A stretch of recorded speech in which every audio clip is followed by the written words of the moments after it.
Grâce à la foi, les murailles de Jéricho tombèrent après qu'on en eut fait le tour pendant 7 jours. Grâce à la foi, Rahab, la prostituée, ne périt pas avec ceux qui avaient résisté, car elle avait accueilli pacifiquement les hommes envoyés en reconnaissance. Que dire encore?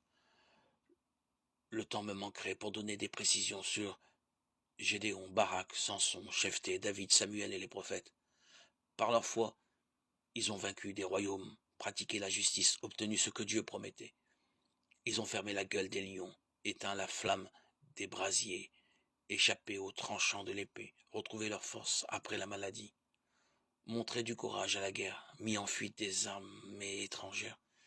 Des femmes ont retrouvé ressuscité leurs enfants qui étaient morts. Mais certains autres ont été torturés et n'ont pas accepté leur libération car ils voulaient obtenir quelque chose de meilleur, la résurrection. D'autres ont subi l'épreuve de la moquerie et des coups de fouet, des chaînes et de la prison. Ils ont été lapidés, sciés en deux, massacrés à coups d'épée. Ils ont mené une vie errante, vêtue de peau de mouton ou de toison de chèvre, manquant de tout, harcelés et maltraités.